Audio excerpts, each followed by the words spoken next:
This is 5 Live Sport. Tuffers and Vaughan's Cricket Show.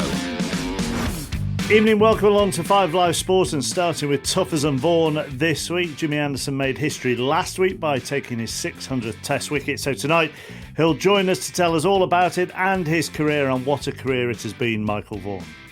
Yeah, incredible. It was a special moment on the fifth day down in Southampton when Jimmy found the outside edge. Joe Root, a slip fielder, took the catch. That was the surprise of the week down in Southampton. But from being around him the last few days, he tells us he's got many more years. So I think he's going to be bowling when he's about 48. Plenty left in his tank. No Tuffers this week. Stephen Finn with us instead. And of course, you will have good memories of playing with James. Yeah, he's an absolute legend of the game. An absolute honour to have shared a field with him, but I've never been more nervous throwing the ball back to someone when I'm stood at mid-off and he's at the end of his bowling mark. We will get on to Why is that, Stephen? He's a scary man when he's a bit angry. We'll talk about how scary he actually is over the next 90 minutes. We'll look back on yesterday's T20 with Pakistan, and we'll look ahead to the matches against the Aussies as well. Tuffers and Vaughan's Cricket Show On 5 Live. Let's bring Jimmy in then. Evening. Good evening. How are you? Not bad, thank you. You sound not sure about that. I'm good. Okay. I mean, to be honest, I had a couple of days off after the Test series, and then obviously we had that's 7 weeks or 8 weeks in lockdown. I'm going straight back into the bubble, into lockdown again with the media. So yeah, it's been nice actually to sort of be sat on the other side of the boundary rope for a bit and slag everyone off, which I imagine that's what Vaughan is doing when he's watching us guys in the Test series. Very good observation, that, Jimmy. Stephen, can I ask you the question and your answer in the opener about how scared you were throwing the ball to Jimmy? Were you genuinely scared of the ball not landing in Jimmy's hands? I mean, it may have happened once or twice where it's left the catchable vicinity and he's given me daggers, but no, not genuinely scared of throwing it back to him. But yeah, your first few games when you're a 21-year-old or 20-year-old and look like a pipe cleaner and you're trying to throw a ball back to James Anderson, who's a legend already, and that was 10 years ago. So let alone what it's like now. But yeah, it was a touch scary. Do you think you're intimidating? Me? Absolutely not. Yes, yeah. No, I don't think so. I think for me, like throwing the ball back, like obviously when you're bowling, the last thing you want to be doing is worrying about where the ball's going to be, and you've got to catch it when it's getting thrown back to you. And it's one of the easiest disciplines, I think, in the world, really, not just in cricket. You know, throwing a tennis ball around in the back garden with your kids. They can do it, so why can't Stephen Finn throw it back to me at a decent height, catchable height? That's a pretty good question, to be honest, Jim. But the serious point in that, I suppose, is at what stage your seniority then commands a respect, and in some ways a little bit of an awe from people when they come into the team. And I wonder actually when you were first aware of that. I don't know if you really sort of notice an actual moment when that changes, but certainly now I do feel a sort of responsibility for guys coming into the team, because I actually remember it, you know, back being that sort of young guy trying to throw the ball back to the senior bowler, and I remember Andrew Flintoff was one who was quite daunting to throw it back to, because if it was anywhere sort of underneath his knee, he'd just kick the ball straight back to you.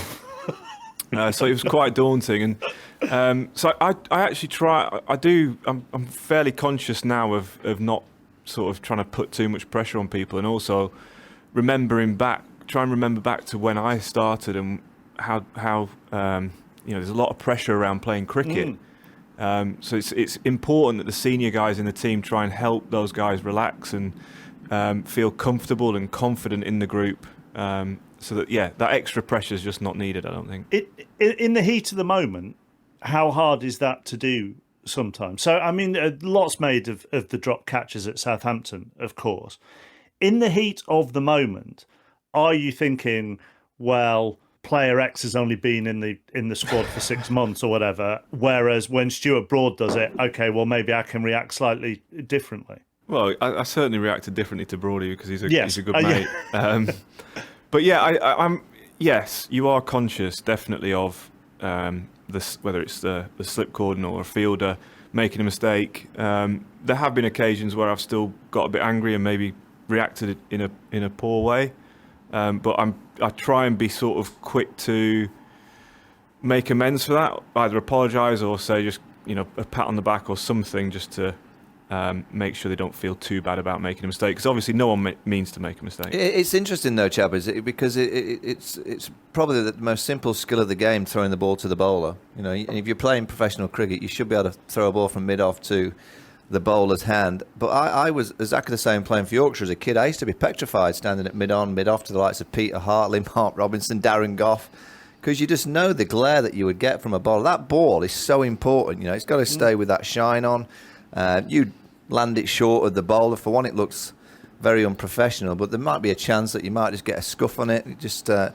Bowlers get in the zone, very, very similar to obviously a batsman that gets into the zone, and they need that ball in a perfect shape. And as I said, it's such a simple skill to deliver, but when you're a bit younger and you're a little bit intimidated, it becomes quite a difficult skill just to throw the ball 15 yards into someone's hand.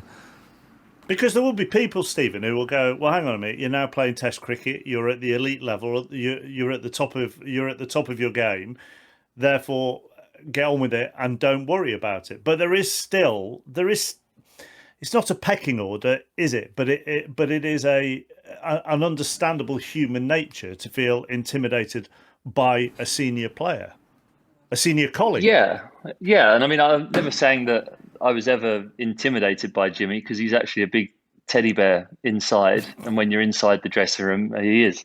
But yeah, there's definitely always a nervousness about wanting to prove yourself to the guys in the team, the more senior guys, and wanting to show that you really belong there as a young player coming into a team with all these guys who played so many games. You want to come in and show that you belong. And yeah, an underarm throw is probably the most simple thing that you can do on a cricket field, but sometimes you can get nervous around the very small things.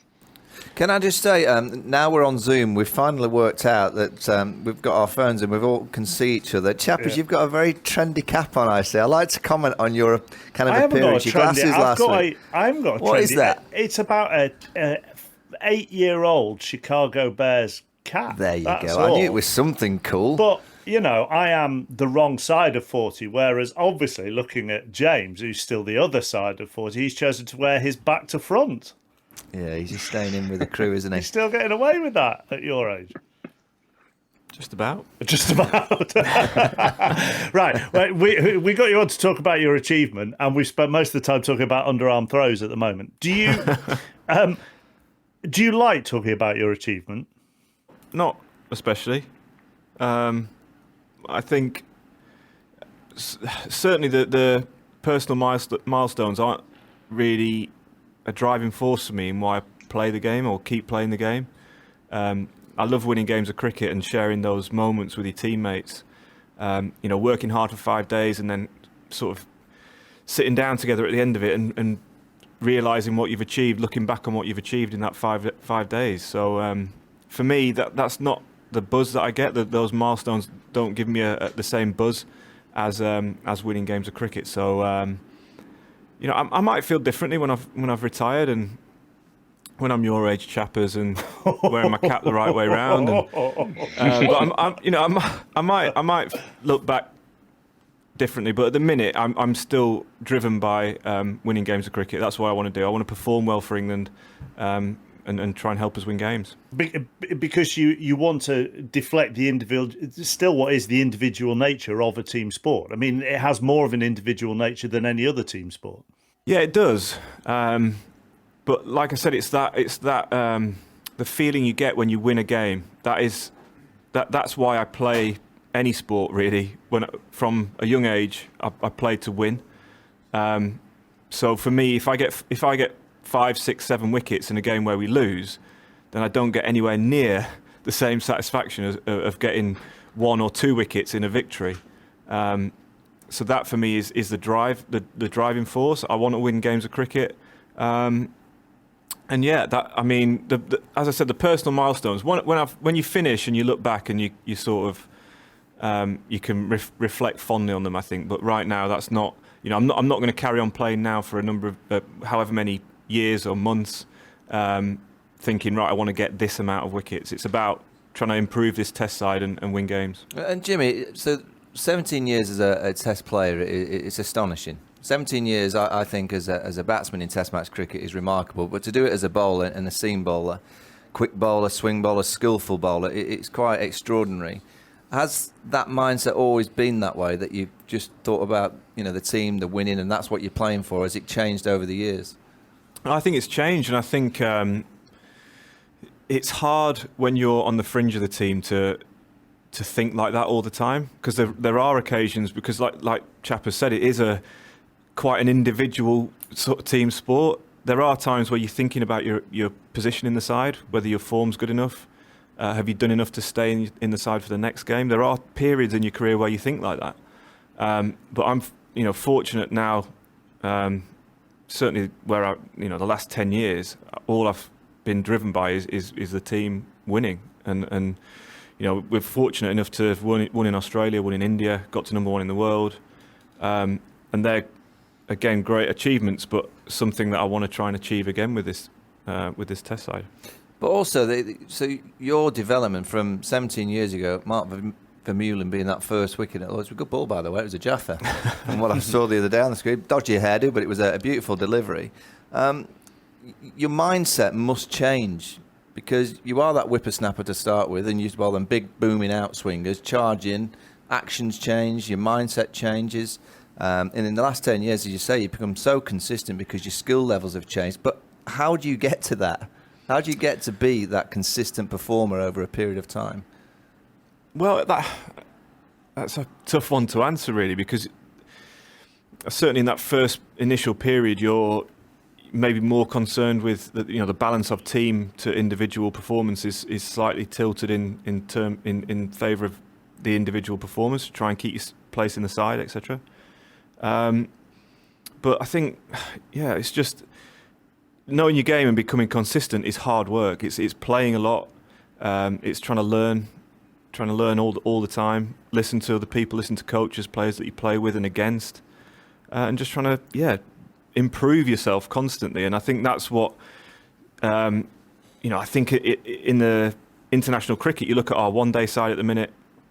You look at our Test team. The players in there are constantly looking to improve. And I think if you've got that hunger and desire to do that, then that sort of mindset will sort of gradually build up alongside it. Did you feel more pressure, Stephen, as an individual, if you knew you didn't have the security of being a regular in a starting 11?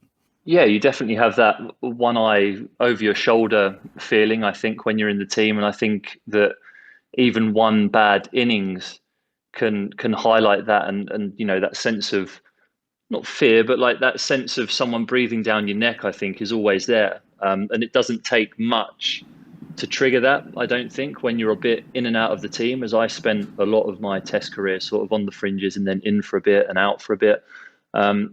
You do definitely feel that pressure, and that's something that I found quite difficult to manage over the course of my Test career, was trying to forget about those things, because there's no doubt that when you are just focusing on the team and when you're just focusing on trying to win games, that's when you get the best out of yourself. There's absolutely no doubting that. But I was actually interested to ask Jimmy, at what stage in your career did you really feel like that switch had turned? Like was there a game, or was there just a period of time where you got there and you felt like that? I mean, it's hard to put a finger on it, but I feel like since I've turned 30, that's when I've been sort of at my best. So the last 8 years, I feel like I know my game inside out. I know that I can turn up tomorrow and hit the top of off stump.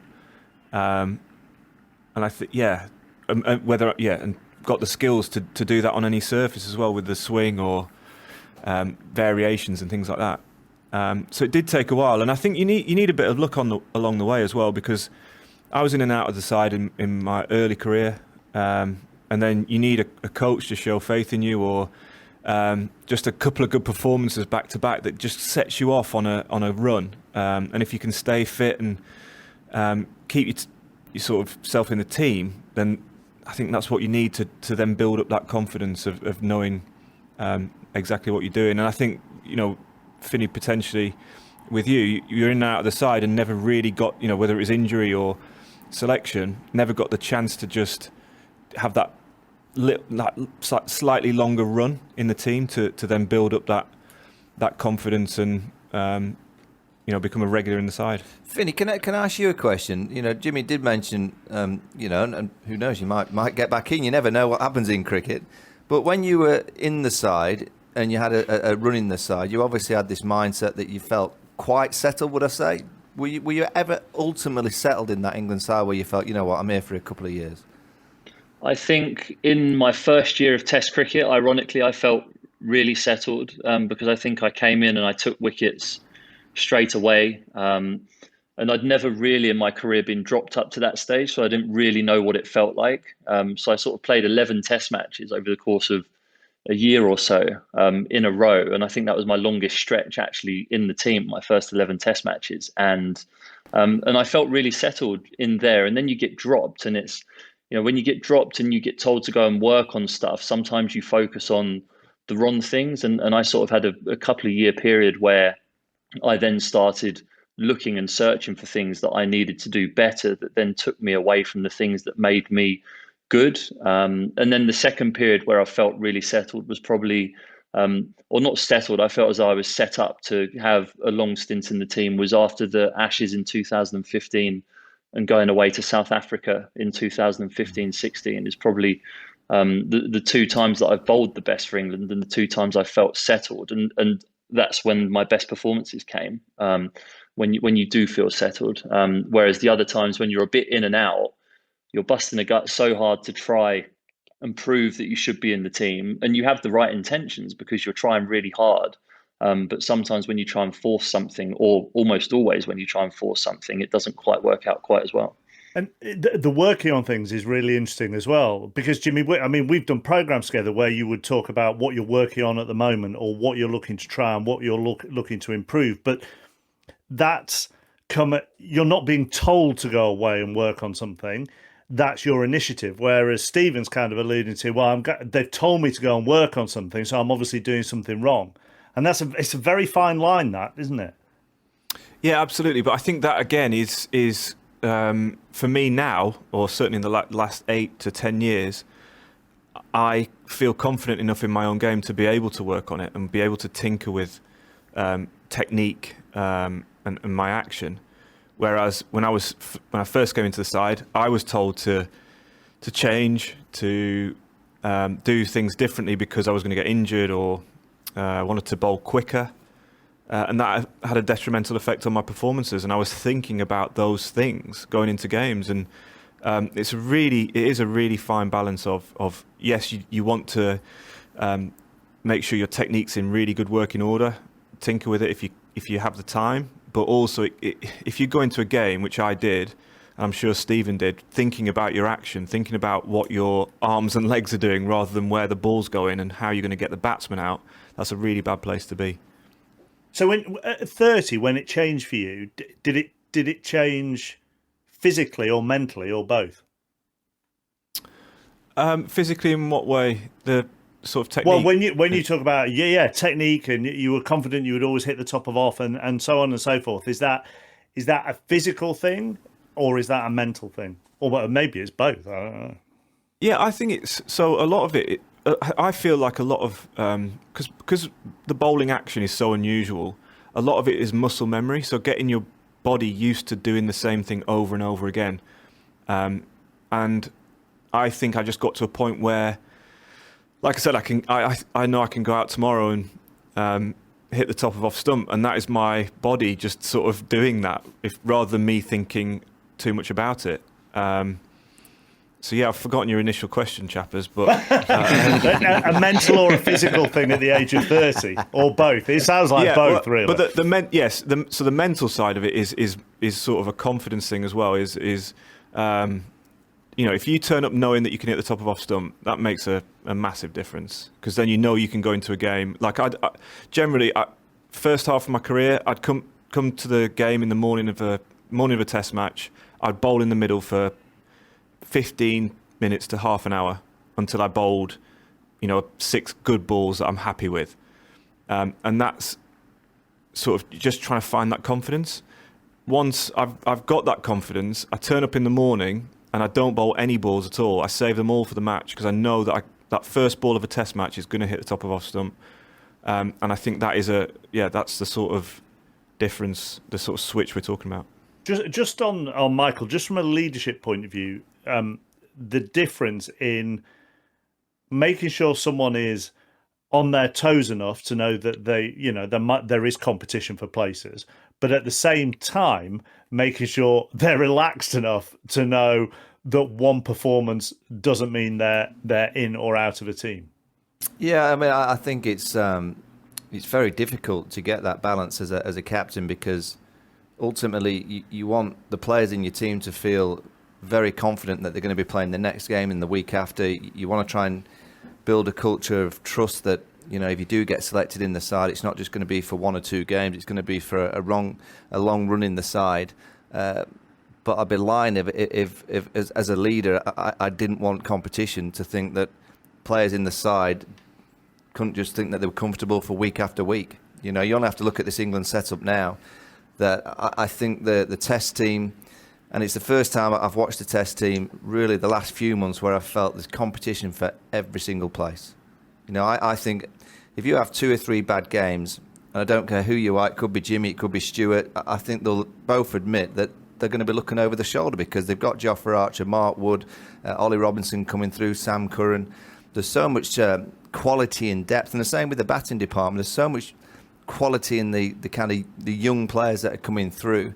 And it's the same in the white ball team. You only have to look at this T20 series here, that the likes of Josh Butler's not here, Jason Roy's not playing, Jofra's not here, Ben Stokes is unfortunately in New Zealand. So these players that are playing, they know realistically that David Malan, who played great yesterday, Tom Batten played great on Friday night, they know realistically that when the big players come back, they're going to be moved out of the side. But also those big players know that those younger players that have been given that chance can perform at this level. And I think as a leader, what you try and do, you try and hope that you can get a group of 18 to 20 players that are ready to play Test match cricket, one-day cricket, T20 cricket.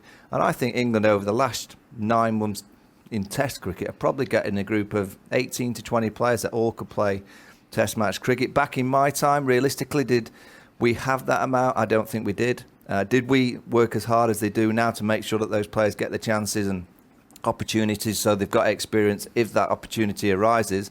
I don't think we worked hard enough on that. We were just happy with this group of players and we stuck with it. But in the ideal situation, you want that competition. And I think it drives healthiness. Jimmy's 38, he's playing on.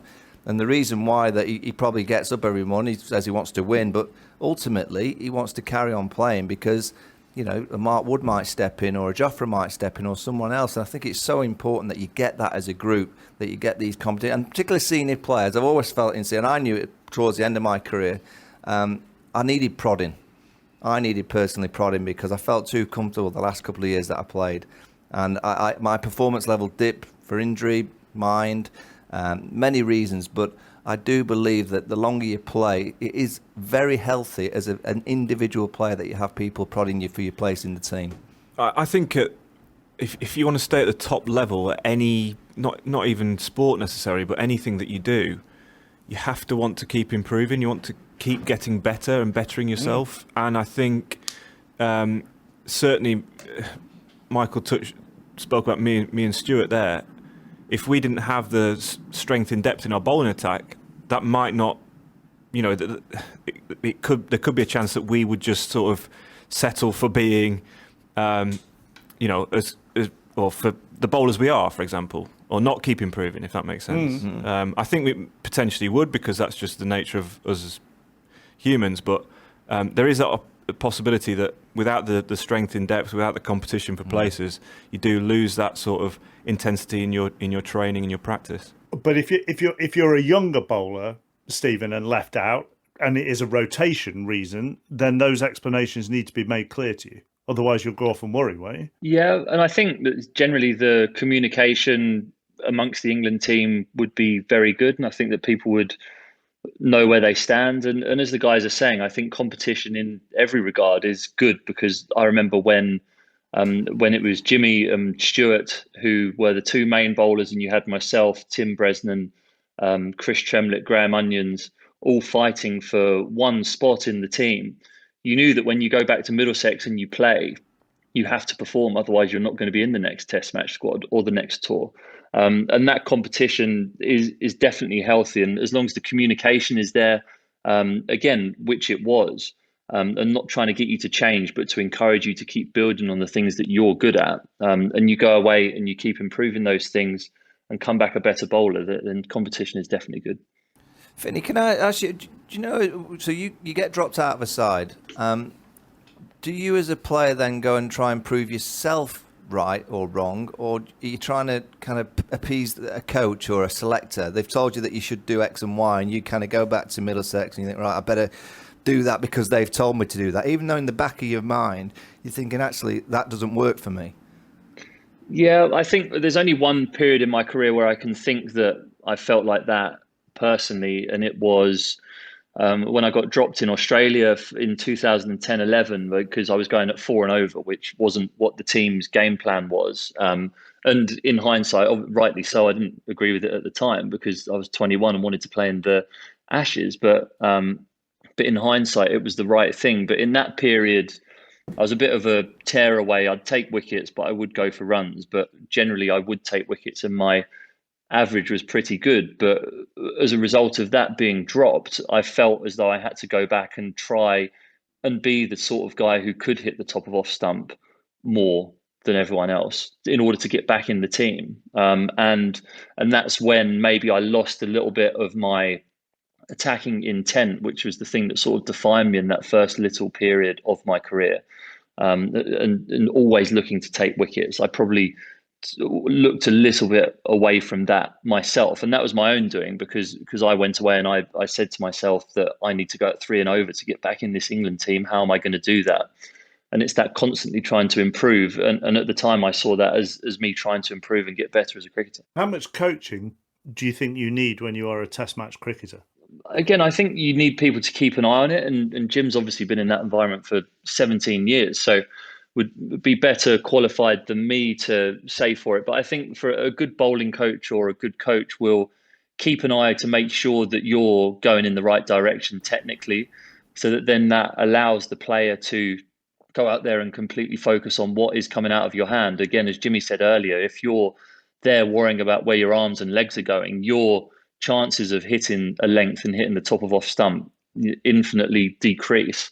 If there is a coach saying, no, you're in good order here, everything looks good and solid, you can then go out there with the confidence knowing that things are technically in order, and you can concentrate on bowling a good length. I was going to ask them both, actually. As a bowler, I mean, as a batsman, I used to always assess conditions, and it sounds silly, but I'd know within half an hour that it could be my day. I knew from the pitch, the conditions, the way I was seeing it, I knew that this day was a possibility of 100 if I just stayed concentrated and in my mind. When do you know as a bowler that it's your day, or it could be one of those days? Well, I think this is where it's different for bowlers, because for me, like, I'm someone who, if I don't get a wicket in the first session, for example, or first 2 sessions maybe, then I'll know that if I keep sticking to my process and trying to bowl my best ball, then there's a chance that I could get 2, 3, 4 wickets in the last session. So you get the opportunity to go all day and just keep going. Whereas a batter, obviously, if you nick off, then that's it, day done. But yeah, it's an interesting one, because like, I had one in a sort of situation with Jofra Archer at the Rose Bowl, Ageas Bowl, against, I think it was the West Indies maybe. And in his first over, ball got edged for 4, and he said, "Oh, it's not my day." I was like, "No, it's your first over. Just bear with it. You know, they will just try and stick with it, and things will turn around later on. Your luck can change." So it's one of those. I think there are few occasions where you get a couple of early wickets and think, right, this is it. I'm on today. But generally, you have to work quite hard to get. If you get 5, 6, 7 wickets, you've got to work really hard for that. Same for you, Finney. Yeah, and it has its disadvantages as well, because if you're bowling a pile of tripe and you can't just nick off or miss a straight one like a batsman can and walk off and put your feet up and have a cup of tea. You're out there enduring it all day long, and then you're probably coming back tomorrow to do it again. So, it definitely has its disadvantages as well. Yeah, Finny, on that, you know, again, it's interesting. The mind of a bowler that's having an horrendous day.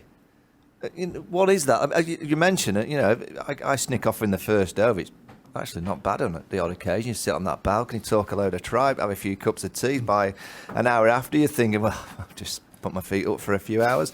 But as a bowler, if you're bowling a load of rubbish and your captain throws you the ball again, you know in your own mind your technique's not right, your mind's all, you've got to try and bowl again. It must be a nightmare. You mean you weren't one of those batsmen who go to the gym as soon as they get out and do it? Every now and again, Stephen. Yeah, I forgot about that. Sorry, towards the end, I did it all the time, but then obviously that only lasted 20 minutes. It's difficult, but that's where, as Jimmy says there, you have to try and draw a line under what's gone, and just try and concentrate on what's going to happen next. And sometimes it can be the hardest thing to do. As a bowler, you can set more defensive fields, try and even get into a spell by bowling a spell of bumpers to try and create something, so that then the confidence of a wicket often then makes you feel a lot more in control of what's going on, no matter how you get it. Quite often you'll see someone not bowling great, they take a wicket, and then all of a sudden they're creating atmosphere and they're creating stuff. So it's very much a confidence thing, and just having the ability to be able to draw a line under a bad ball, a bad spell, come back as refreshed as you possibly be to go again and try and bowl to a plan, I think. And Bo, I mean, you both had great times at it, but do you ever remember a time where you just knew a batter had you? Just had the better of you? Yeah. I'm guessing there's not too many that have had Jim. Oh, loads. Like Who's had the better of you? Hashim Amla. I remember he got 300 and plenty at the Oval. South Africa got 600 for 2. He obviously played, but what was he doing that made you so frustrated? Not getting out, hitting every ball for 4, hitting my good balls for 4, hitting my bad balls for 4, just really making life hard work. But what was are you still that was? Oh, sorry. Are you still telling yourself trust the process in that? To an extent, yeah. I mean, when a team's 600 for 2. To be honest, in that situation, everyone else is struggling as well, so you're not feeling as bad. But yeah, you're trying to trust the process. I remember a game in Johannesburg, 2004, where I literally didn't know where the ball was going, and you're just trying everything to there's a chance that the captain's not going to ask you to bowl, but if you think he's looking at you to try and give you the nod to get loose, then you try and avoid eye contact, and you get off the field, go to the toilet for a couple of overs, try and just avoid. That's where you bowled that Jaffa to Herschel Gibbs and got him caught on the third man boundary. I got chasing a wide one. 2 wickets in the game, caught third man with a long up and caught point with a long up. But yeah, I mean, to be honest, you've got to try and... There will be games where you've got to try and get through them as best you can with almost damage limitation, and then try and regroup for the next game and come back stronger. And in test matches, you're fortunate that you can almost... the day finishes and you can sort of put that day behind you and then wake up tomorrow. Tomorrow's a new day. We'll go again, try and make things... hope things are different. We talk about, obviously, it being an individual sport. How much do you think you and Stuart Broad have both benefited from being a double act? A partnership? Morecambe and Wise. If I'm being honest, I think neither of us would have had the success we've had without the other. Yeah. If I'm being totally honest, I think we really understand each other's game. We understand, particularly on the field, we know we can read the game situation pretty well. So if he's on a bit of a roll or he's looking to attack, then I'll try and be a bit more defensive, and vice versa. And I think we just what's the word? Complement each other really well. Yeah, I think that's the best way of putting it. Both bowling wise and personality wise. Yeah, I think I'd say we're different personalities, but both pretty stubborn. But I think we help each other on the field. So if Yes. one of us needs a kick up the backside, then the other one isn't scared to say, "Come on, mate, you're being out of order here," or whatever. You know, there's been times where I've been really grumpy and getting angry at fielders, and he'll try to get me to snap out of it, and similarly with him. What would he kind of say other than Jimmy, snap out of it? Is there a kind of can't really repeat what. Is there a hand signal, or is he actually talking to you? No, he's talking to me, but he's just being brutally honest. It's almost like your parents talk, how they talk to you if you're being, you know, the sort of teenage. I'd liken myself to a teenager at you know, certain points in my career, and he would be like just the stern voice. Don't be like that. Stephen, do you have someone like that that's close to you, so that it can just come up to you on the field and just tell you exactly? I was more interested in Stephen laughing as soon as Jimmy went, "I can be like a teenager on the field," but because Jimmy was talking to you, Michael, he didn't see Stephen start laughing. Yeah, well, and off it as well. I'd say he's good at being a teenager off the field with his cap backwards and his Adidas jumper on. Yeah, he's it's funny. You do have people who understand you, and I think that even with Jimmy and Stuart, the way they are in the England team, they convey that confidence to everyone, to pull everyone in line, so that if you are being a bit petulant on the field, as a bowling unit, everyone seems to work together, and that's certainly the way that I felt when I played with those guys, was that we were all out there together. It wasn't Jimmy, Stuart and the other guys. They made everyone else feel as though we were all part of one bowling unit, and that was a real nice inclusive feeling, and allows you to go out there and express yourself. Question for both of you, starting with you, Finney. If you were coaching now, how would you coach kids to bowl quick? What's the best way for a youngster to bowl quick? I'd say that straight lines are so important in everything that you do, from run up to going through the crease and down towards the stumps. If things are going off course, you're minimizing your chances of keeping everything behind the ball. So I'd say straight lines from a technical point of view, but also just express yourself and play around with it to try and find a method that suits you and your body. I think that when I was younger, and I was lucky that I was able, when I was younger, to filter information probably better than I did in my professional career. But when I was younger, if someone was telling me to do something, I'd be like, "No, I'm not really sure that works for me or suits me." And I had confidence in knowing that the way that I bowled was the way that I wanted to bowl. And I think that there was probably a period in English cricket where that individuality may have been coached out of people and not encouraged. You know, the slingers, the people who bowl the wrong side of the perpendicular, things like that were discouraged for a long time because of people being scared of injuries. I think that I would say to someone, and as Jimmy mentioned earlier, the getting your body used to repeating and almost making it just autonomous. Find a method that works for you and stick with it, and just trust yourself that that's what's going to help you bowl quick. And for you, Jimmy? This might be a little bit controversial, but I'm not sure you can teach someone to bowl quick. Right. I think you are sort of born with attributes that help you bowl quick. And so for me, I was just quite a wiry kid, and sort of, I wouldn't say fast twitch, but maybe, a little bit fast twitch. Not like a Simon Jones who was properly like fast twitch. And I just think it's really hard to, certainly kids, I think it's really hard to teach them to bowl fast, and because to be honest, when they're growing up, you don't want to put the body under that much strain and stress of trying to bowl quick. If someone is good enough to and has the ability to do it, then great. But if not, I'd be very wary of trying to teach a kid to try and bowl a little bit quicker. So what about that kid that has got those fast twitch fibres and can bowl quick, but he may cost his junior side a few extras because he bowls a bit wayward, he sprays it down the leg side, and then he's got his coach saying to him, but you've got to hit the top of off stump. What do you do to that kid? Yeah, well then that's amazing. I think that's the best place to be, because you can definitely teach someone to bowl straight. You can definitely get people's alignment corrected so that that everything's the momentum is going at the batsman, at the stumps. You can definitely do that. So I think that obviously you don't want to take, if someone's gifted with pace, you don't want to take that away from them.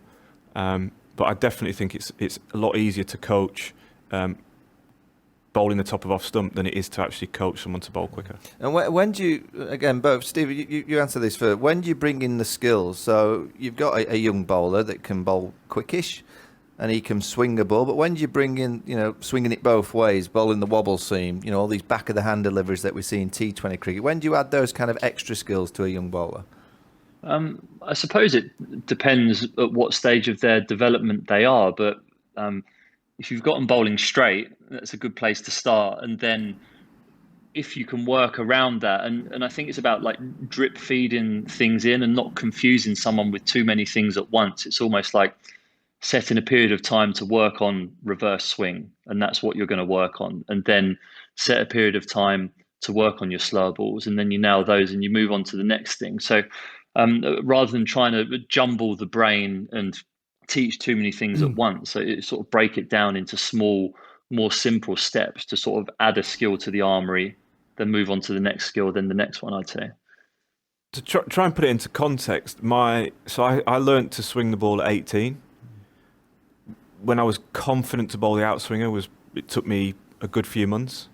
And even in my first year of county cricket, there'd be times where Warren Heggie was captain and would be behind the stumps going, just forget swinging it, just try and bowl as fast as you can. And that helped my development. And then the in-swinger probably was 2007, so what would I have been there? 24, 25? Before I'm confident enough to bowl that in-swinger in a game. And there were still times where I was sending the ball flying past Matt Pryor down for 4 byes down the leg side. So it takes so much time to develop these skills. Similarly with slower balls and things like that, it takes so much time to really embed them in your armory. But how long? Because you do see young kids, and they expect that you said, "Oh, can you bowl in?" And they expect to do it straight away. They don't understand that it does take time. So how long are we talking to develop that skill to be confident to go and do it out in the middle? Well, my in-swinger took, I reckon, minimum 4 years to be confident with it. But the outswinger took a lot less. It took months. So it just varies, and some things will come more natural than others to bowlers. Like the back of the hand slow ball, for example, took me years and years to actually try and perfect it and use it in a game. Whereas an off spinner slow ball came really natural, and that was something that I had from like 15, 16 in club cricket. So it just varies and depends on what suits that individual. And 4 years of working on that in-swinger, is that, I mean, for kids listening or parents who'll play this back to their kids, is that every day, or is that every other day, or during? That's just, for me, because you can't get away from the fact that the essential thing for me as a bowler is hitting the top of off stump, is bowling your best ball as often as you possibly can. So once you've got that nailed, then for me it was trying to find little pockets of time in between games, before games, just working on that, grooving the feeling of bowling an in-swinger. And it would be bowling at a stump in the middle, just getting the ball coming out of your hands to just feel how it feels coming off the fingers into a mitt or into a net. And just getting more and more comfortable with it gradually, rather than thinking, like Michael said, when you're a kid, you obviously you want to try it and then perfect it straight away so you can use it at the weekend in the next game. But realistically, it's not possible. And then how do you go on, chappers? You fire away. No, go on. I was just going to ask, how do they get up in the morning? Bowling a lot of overs, the body. I mean, I used to struggle a little bit with my knee, but nothing like I can imagine what bowlers feel. It's the mindset that I look at bowlers, I have so much respect for them, knowing that the pain that they're going through, the hours that they're spending on the physio bed, the masseuse getting stuck into the calves, the hammies. How do you get up every morning to go and bowl? Because let's be honest, it's a stupid job that you do. It's not ideal, and as I've got a bit older, it's become slightly more difficult after a couple of knee surgeries and a couple of other injuries. But it's sort of you enjoy the pain. It sounds strange and slightly sadistic, but you don't mind the pain when you wake up in the morning and knowing that, there was a few times early when we came back from lockdown after 4 months or so, and I had a couple of discs in my back that were grumbling. I had to literally be pushed out of bed and had to have help putting my socks on in the morning. But once you get through that initial bit, it doesn't sound that pleasant now. But then when you get to the training ground, you get moving, and then you're bowling again. It's sort of rewarding knowing that you've got through that little rough patch in the morning. And Jim looks very lithe all the time. I don't know whether he feels it. Chappie, did you see Jimmy's face when Stephen started saying, "Oh, you're waking up, you just like the pain"? He was just nodding away. But I think any amateur athlete, sportsman or woman listening to this, will nod and recognise that. It's the pain of after you've been at the gym. It's the feeling on a Saturday night of bruises on your shins and ankles having played amateur football on a Saturday afternoon. There is something enjoyable about feeling like you've put your body through some... I mean, this is all at a very amateur, very low level, but it must be the same feeling at an elite level where you feel like you've done a hard day's graft, but it also gets the endorphins going as well. Yeah, absolutely. I mean, I've been talking to Greg James a bit, who I do Tailenders podcast with, and he bowled for 40 minutes in a net, and he bowls 57 mile an hour little in swingers, and he said he couldn't move the next day. So that's the sort of like for us, we do it every day pretty much. It's a constant thing. Once you get into a series, it's just it becomes the norm, and you get used to it. Your body gets used to it. You wake up the next day, and yes, the first few balls hurt. That first sit-down wee at 4 o'clock in the morning, that really hurts. Trying to squat down, but it's. Is it always at 4 a.m? It is. Now I'm past 35. Yeah. You haven't reached the middle of the night wee yet. Surely, come on. But yeah, that I think it is the whether it is sadistic or just knowing that you've put in a good shift, that feeling going to bed at night, but having bowled 20 overs in the day, 25 overs in the day, and you know it's going to hurt tomorrow. But I love that feeling. I love the thought of having put in a shift and helped the team out. Finney, can I ask you a very serious question? What time do you go to the toilet in the night these days? I'm 5 o'clock in the morning. That's my time. Yeah, to go, and it is a sit down wee as well. You can't manage anything else. But what were you going to say, Stephen? It's that feeling at the end of a test match, and some of my favourite memories and some of my most vivid memories of my happiest times in the game are sat at the end of a test match, at the end of a test series, when you're absolutely exhausted, your body's hurting, but all of you in that dressing room have that common achievement of winning the game or winning the series, and you're all just sat there exhausted, having a beer, sore, your toes and your socks have got blood all over them from where you've been pounding for the last few days. And those few hours that you're sat in the dressing room at the end of that test match are the memories that live with you longer, I would say, than some of the things that happen out on the pitch.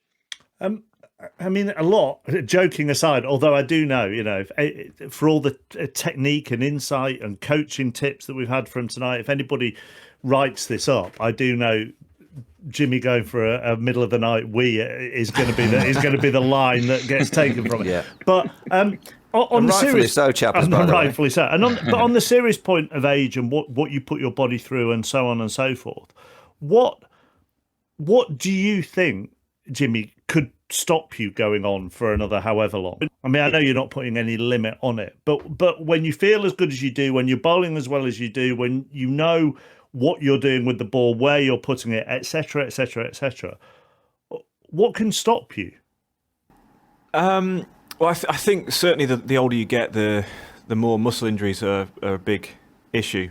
You see it with a lot of athletes that get into their late 30s and 40s. Those little hamstring tweaks and calf tweaks, they do become a little bit more regular, and that's something that I've really, I've had a little taste of that in the last 12 months, but it's something that I'm really conscious of and really worked hard at. Certainly the last 12 months, and over lockdown, very lucky that we had that period to really focus in on some fitness. But to be honest, I do feel like my body's just got used to my bowling action doesn't take a huge amount out of me. a day in the field doesn't take a huge amount out of me. I feel as stiff now as I did when I was 25, 28. So I don't think that's really going to have an effect. It's just maybe the muscle injuries that could creep in a little bit more regularly. Jimmy, Alistair Cook had his farewell from England and carried on playing for Essex. Would you envisage doing something similar here at Lancashire? It's hard to say until you don't know when. For me, I don't know when that's going to be. I've just got sort of a real focus on playing for England, and I don't know when that's going to end. So obviously, it's something I'll assess at the end of my career. I'd love to give something back to Lancashire. Lancashire have been amazing to me, and I've been on a central contract for however long. So I do feel like I owe the club a little bit of something, because they've obviously helped with my development from a young age, and they've always supported me and been there for me when I've needed them. So it'd be great if if I've got the ability and still got the hunger to be able to do that, then that'd be great. Yeah, that's the hunger that also stops a lot of people, isn't it? I mean, that is by the time people get to 38, 40, whatever it is the drive that stops people sometimes before their body. Yeah, and I think I've spoken to a lot of people who've retired, and they say it's doing the sort of ugly work that no one sees. It's going to the gym, doing the hard yards in the gym, doing the work in the nets. If you lose the sort of passion for that, then that's probably a warning sign that you may be coming towards the end. What we could just again on you, what you mentioned the gym a lot. There'll be loads of young bowlers out there going, what does Jimmy do in the gym? What is it that your kind of daily routine or your weekly routine is in the gym to get your body in shape to go out and perform for England on such a regular basis? I mean, it varies, but generally, my legs are so important. Bowlers' legs are so important, I think. So that's something I've really stepped up in the last few years, is working on my leg strength. And the rest is just for the beach, isn't it, Finney? You just keep the top working over in case you go on holiday in the summer. So basically, you just do a few squats, a few lunges, and then get the old curls going for the beach. Is that you, Finney, as well? Yeah, I do 140 kilo bench presses in the gym. I don't know about what Jimmy does, but yeah, that and a few sit-ups, and we're good to go. Tuffers and Vaughan's Cricket Show on 5 Live. Just going back to the Stuart Broad, because we had questions about this, the Stuart Broad dropped catch that then led to the run out. He didn't know where to look, and you didn't necessarily know where to look when the pole went flying out of the ground after he ran him out. So what then happened after that? Were any words said? No words. No words needed in that situation. We went for a fist bump or an elbow bump, and I didn't look him in the eye when I did that. Just couldn't believe it. Well? I was so frustrated. But he said, "I'm really sorry," because it was, to be fair, it was dark, and obviously 2 catches had gone down in the slips before then.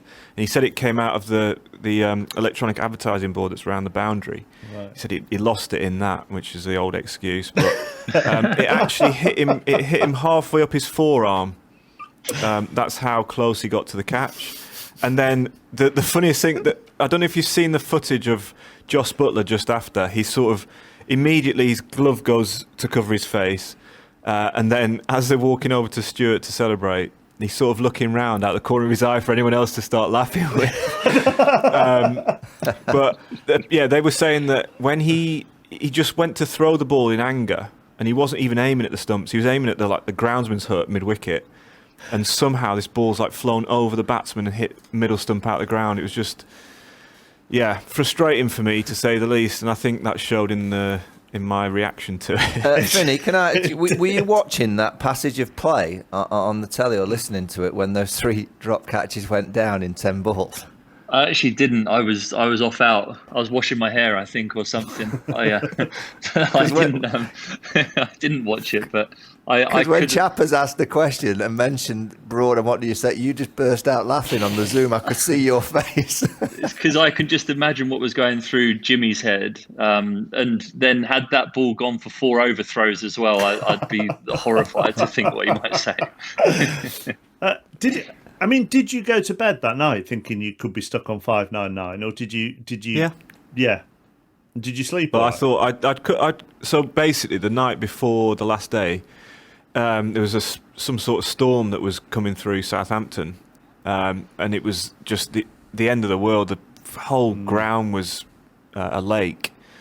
So I come to terms with the fact that I'd be on 599 for Christmas and beyond. But I was thinking to myself the whole time there were worse numbers to be stuck on. So I was so glad that we actually got out there and got some play that last day. Ground staff did an amazing job getting any sort of play at all. So glad that I got it done in the end. Could have done it a lot sooner if it wasn't for the other lads. And when Sky sat you in their Big Brother diary room and played you the video that they'd done, and you saw the reaction of your family on that, I know, it's about the team and not the individual achievements. But when you saw your family on that, I mean, that made me emotional when I was watching it. Yeah. That must have that is when it really hits home, isn't it? Yeah, I think. It's hard to sort of grasp what the achievement means, I guess, what the milestone means to me from my personal point of view. But like you say, seeing their reaction to it, my mum and dad who, gave me an amazing start in the game. My wife Daniela, who's the sacrifices that they make because we're off travelling the world or. We've been in the bubble for 7 weeks or whatever, and they're at home. It means to see it mean that much to them makes me feel. It made me feel emotional, but also very proud to have them there. Jimmy, do you know? And Finney, I'll ask you first. Actually, a quiz question for you. Do you know how many men have bowled in Test match cricket all time? How many people have bowled in Test match cricket? How many people have delivered a ball? Yeah. So bowled a over, or bowled a ball in Test match cricket, men's cricket. How many do you reckon? So just to try and put you're fourth in the list, first ever seam bowler. How many do you reckon's bowled in Test match cricket? 3,000, I'd say. Not bad. Maybe. Not bad, Steve. 4,000. 2,200, and do you know the 2,224 now? Dom Sibley bowled that filthy. Leg spinning over. So 2,224 men have bowled in Test match cricket. And there you are, the first ever seam bowler to get to 600. Not so bad, Jimmy, that is it? Pretty special. Yeah, I don't know if that helps it sink in or not, really. I'm trying to process that now. Yeah, I mean, it is. I'm so proud of what I've achieved and just playing the game for this long. And having, it's amazing, really. I don't know what else to say about it. Sorry. Not helpful on a radio show, is it? No. But that makes it even. I'll be honest with you. That makes it even more endearing. As Greg, who you mentioned earlier, as Greg wrote in his BBC Sport piece about you on the website. Did you read that? I did, yeah. Yeah. There are people who say they don't like a fuss and say it, but when really they would quite like a fuss. But you're very much an individual who, when they say that, I'm very much with you on this. Trust me, Jimmy. when they say they don't like a fuss, we really don't like a fuss. Yeah, absolutely. Yeah. So I mean, the only two things I took out of that bit, the thing that Greg wrote about me was that I'm a bad drunk, and what was the other thing? There's something else I didn't. Oh, that I like burgers. Yeah. Well, you were pretty good last night. Well, he sent me a message earlier to Greg to say there is a new feature coming to Tailenders soon, embarrassing Jimmy. So you've got that to look forward to. Let's widen it to talk about England then, because I think Jimmy will be more comfortable about that, and Michael and Stephen can talk as well. England winning the second T20 yesterday by 5 wickets, chasing down 196 with 5 balls to spare. Owen Morgan and David Malan both getting half centuries, which backs up your point, Michael, earlier that we were talking about the competition for places. Yeah, I mean, the more I watch the white ball team, obviously going back to the World Cup win last year, the amount of respect and admiration I have for the captain, Owen Morgan, with the way that he operates, the way that he has built this culture around the white ball team to go and play in this expansive way. But it's dead easy to say as a captain, I want you to hit the ball out of the ground. You have to have skill, you have to have technique, you have to be able to read the game, read the pitch, have a huge amount of trust in your own game to be able to hit those balls. And what you do as a leader then, you've got to go out and show them. And that's exactly what he's doing. He's going out. And yesterday, I think it was his third or fourth ball. He lapslog one over the ropes off Shadab Khan. And you just know he's away. He's just got just that great mind and, clarity. I like his clarity. I think he's so calm out in the middle. It must be great as a bowler. T20 cricket, you're going to get dispatched, but it must be great to have that persona out there. Just talking to you, not getting too stressed if you bowl a bad ball, or it doesn't seem to be that he gets too stressed. He accepts the game, but also he's ruthless, and you only have to look at the way that he's dealing with Alex Hales. Is Alex Hales this week in England's best T20 squad? I believe he is. When there's no Butlers, no Ben Stokes, Joe Root's not in the team, Jason Roy's not around, but he broke the trust. You broke the trust of Eoin Morgan, and Eoin Morgan as the leader, well, I'm sorry, you broke that, so I'm not going to allow you back into this group. You're going to have to do a lot more than a year's worth of work to get back into this team. And I have a huge amount of respect for what Eoin Morgan's doing with this England team. Is it a positive or a negative? And Steve, you can go first here. From a bowler's point of view, that this batting lineup looks like it could get England out of any situation they find themselves in. Well, yeah, I suppose it's a positive because you can go for a few and trust that they're going to chase them down. But I think the attitude that they've developed towards white ball cricket in the 5 years that Eoin has been captain is something that is taken across all of the facets of the game, whether that's batting, bowling, or fielding. And just a more proactive, positive approach to it. So as a bowler, I think that you feel as though Eoin would always want you to look to take wickets. And Adil Rashid has really benefited from trying to take wickets through that middle period, and the seamers as well, up front, trying to be aggressive and take wickets. And that ekes into the batting as well, and always looking for a positive option to be able to score and push the boundaries of what is acceptable. And I think that, you look at when Eoin took over, I think the one-day team were bowled out a few times for about 220 in the 38th over, something like that. And everyone sat there going, what are you doing? Why are you not batting those 12 overs out to try and get even 30 more runs? But it's that change in mentality to always wanting to push the ceiling higher, I think, is probably the main thing that Owen's brought to that. And that will always help. Jimmy? Yeah, I agree. I think another thing on the environment that Owen's created, we talked earlier about when guys come in, we've got the likes of Jos Buttler, Jason Roy missing this series, so that gives the chance to Tom Banton and David Malan at the top of the order. Now, that could put extra pressure on them to think, right, we've only got a couple of games here to have to show what we can do. But I think with the environment they've created, they can, obviously that pressure's still there, but I think they can go about it in a relaxed manner. They're going to be given confidence by Eoin Morgan. I think David Malan's partnership with Eoin Morgan showed how influential he is in the team, Eoin, as captain and a batsman. So I just think I'd love to have played in this one-day side, just with the as you mentioned to Finney, as a bowler, knowing that your team can chase anything down. I think it's an amazing place to be as a team. Chappers, I honestly think in 15, 20 years' time, we'll talk as much about Eoin Morgan as we will any England captain, because he's going to stand out by a mile. Because you can go through the history of our Test match game, and there's been some very good captains, won Ashes series, home and away, and you mentioned them, but there's a group of captains that have delivered that skill element, that leadership to go on and get that little urn back. Eoin Morgan has done something that no other England captain has ever done. I know he's only the captain of the white ball team, and there's been some that have captained everything, but Eoin will stand out, I'm pretty sure, as the kind of the benchmark and the turning point in our game, that in 15, 20 years' time, I'm sure English cricket will carry on to grow and grow, and it could get better and better. That's the nature of the beast. But I think we'll always be going back. But do you remember in 2015, they stuck with Eoin Morgan, and what did he deliver over those 4 years? He got on the World Cup, and he changed the way we think. And it's not just the England team. I mean, Finney, you'll tell us more about it transcends into the county game, because county teams now play the Morgan way. because they know they have to, and players play the Morgan way because they know if they want to play for England, they've got to play this expansive game. They've got to have all the skills. They've got to have this fearless approach, and they've got to train their skill levels to hit the ball out the park, even if it's a situation like yesterday where the pressure's on. Shadab's got 2 wickets.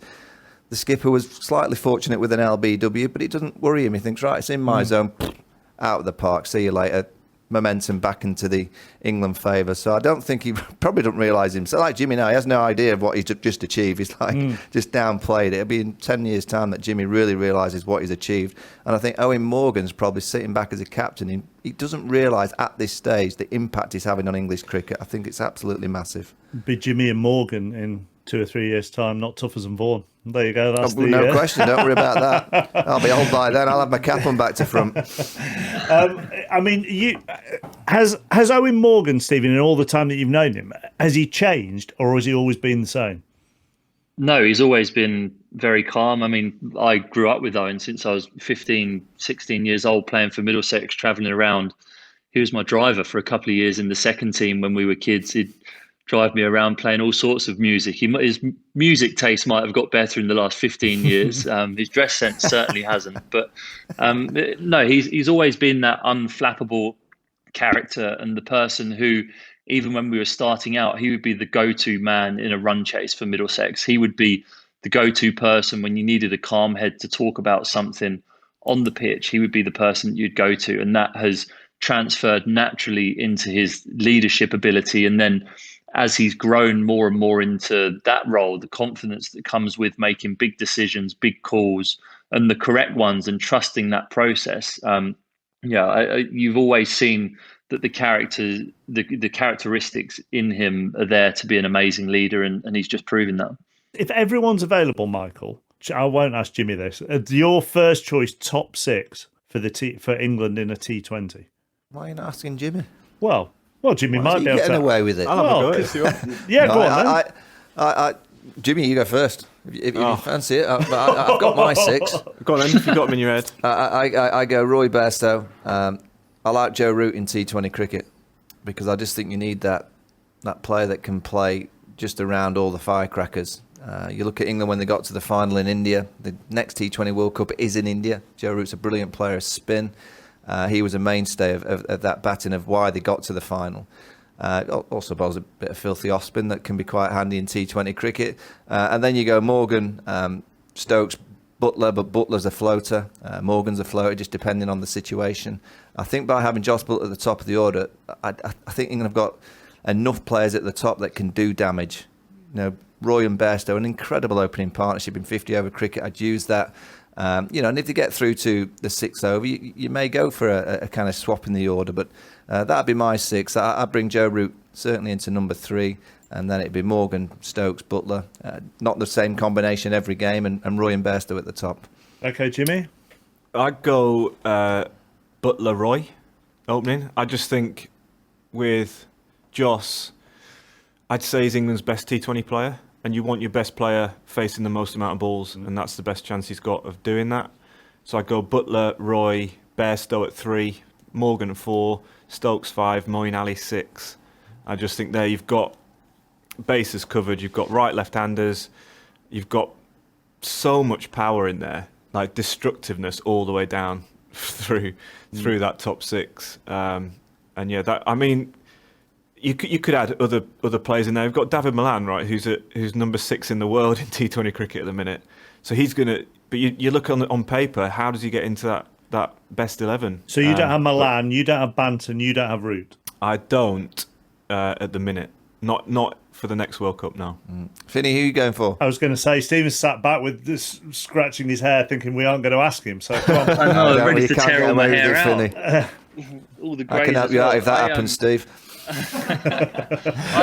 think I agree with Jim. I think there's a lot of people who could be in that, and I think the great team or the great thing about it, and we discussed it briefly earlier about the competition for places, everyone's pushing each other further and further, but the sentiment of Jos batting at the top of the order and the ability that he has to affect a game in the manner that he does, I think that you would want him facing as many balls as possible. So I'd probably go with the same as Jimmy, but having David, whose numbers are just ridiculous, there if anything was to happen, and Tom Banton as well, who I know I went for 60 in 4 overs against Somerset last year at Taunton, and I know what Tom Banton's capable of. Don't worry about that. So he can get in there as well. Mainly so he's not playing against Middlesex when we play Somerset. But so your top six. So just Raymond, you're a bit like them. Tough. Finny, can I just say, Tough is generally when we pick sides. He picks 15, and Yeah. for a top 6, you've picked 4. Is it a Middlesex thing? This? Yeah, it is. I'm captain in the T20s at Middlesex at the moment, so it's just throw the names in the air and see who lands first. So in the end, your top 6 is what? The same as Jimmy's. Exactly the same. What about Banton? You Right. No, mentioned Banton. So he's no reserve. He's second reserve. Right, Milan's first reserve, Yeah, first reserve. and yeah. no Give us room a shout for if you you. need any help picking the Middlesex team this week. Yeah. When you're on the telly, Could you- Finny, I think I might watch this one. Yeah. Could you text me your top 6s? Actually, I might go with it for Middlesex this week. Yeah. So only Michael puts Joe Root in the England T20 top 6. He has been left out of the T20 squad for the series against Australia. Let's just hear from England selector Ed Smith. I don't think any door is closed to Joe Root. A couple of things about Joe. He's a brilliant cricketer, outstanding man. He's also England's test captain. And at the moment, we are setting up in a particular way as an 11 in T20 cricket. Joe's not in that. And then the decision moves towards, well, if he's not in that starting 11 at the moment, although no doors are closed to him in the future, and that could easily change, where's the right place for Joe, who plays so much cricket, who gives so much to England every time he plays. And the decision is that it's not right for him that we have him in the squad if he's not likely to be starting. So he's not in the squad for the T20s. But moving forward, that could easily change. I think we've all seen, that Joe's an exceptionally adaptable and outstanding batsman. And he could easily come back into the reckoning. But at the moment, that's where it sits. He is in the squad for the 50 over series, Michael. I mean, you could chop that down and just go, basically, he's as far as England see it at the moment, he's not in England's best T20 11 as far as they see it. And we're not going to lug him round as part of the squad because he's got a big workload. That's what they're saying, isn't it? I think I heard that correct. It'd take quite a big turn for Joe to get back into the T20 squad. He mentioned the England Test match captain quite prominently there, Ed Smith. And you actually look at next winter, the Ashes series down under, such a big series for a captain to go down there, and the stresses and strains of playing against Australia across those 5 Test matches. The T20 World Cup would be before that. So that would be the only reason why I wouldn't have Joe Root potentially in my team, is to give him that breather away from the kind of spotlight to focus purely on making sure that England have the best chance of being very competitive in Australia. But I personally just think he's such a good player of spin, and he just offers so much that I don't think... We saw Babar Azam yesterday play for Pakistan. I don't think T20 is just about crash bang wallop. It's about skill, it's about reading the situation, manoeuvring the ball, having an anchor there, to allow all the other players to just go out and play with pure freedom. So I wouldn't rule Joe out at this stage, but I think a few things would have to happen for him to get back into the T20 team now. He's also, Steve, he is in the 50 over squad, as I say, for the upcoming games against Australia. I mean, you could arguably leave him out of that as well, couldn't you? Bearing in mind we're at the start of a 4-year cycle there, if you're looking at managing workload.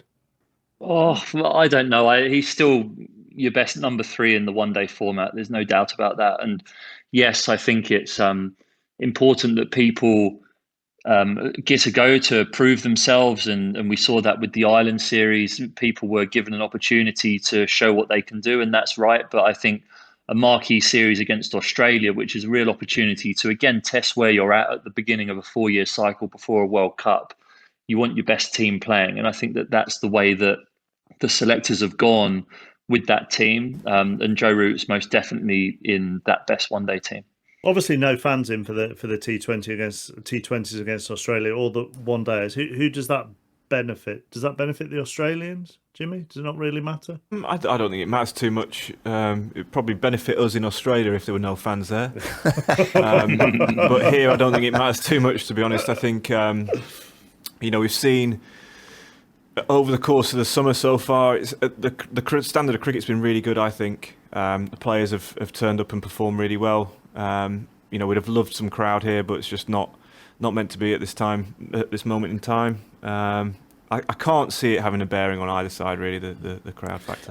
We did talk to Ollie Pope, didn't we, Michael, about not having crowd in, about how hard it is to stay concentrating sometimes in a very long day in the field if you haven't got the distraction of watching what's going on in the crowd every now and then, or even reactions from the crowd to keep everybody on their toes. Yeah, I mean, it's been a surreal few weeks, and all players have been remarkable, really, when you think of the standard and the excitement that they've given us. I think England have an advantage because they've been playing cricket. Now, Australia will come into this series having been in a bubble. They've had a couple of practice games, but the intensity of playing at the international level, if you've played a game or two or three, you have to be ahead of the opposing team, and I think England will have an advantage because of that.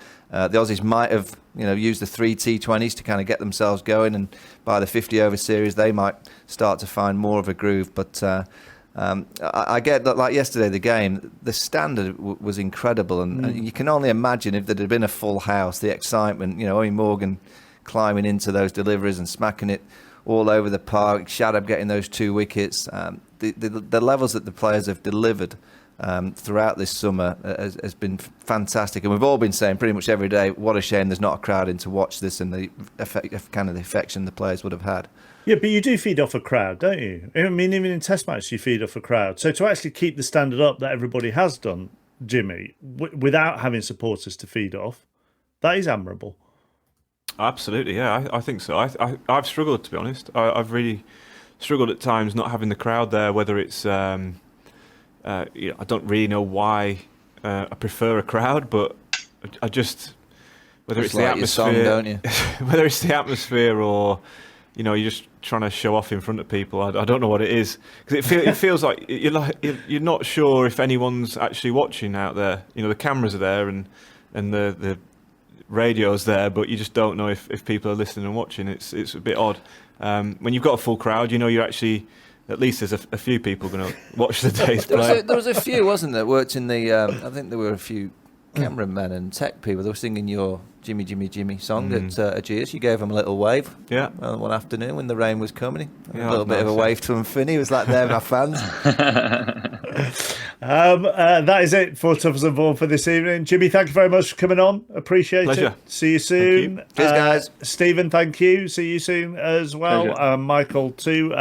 TMS has full coverage, of course, of all the T20s. The second match of that Australian series will be live on BBC One as well.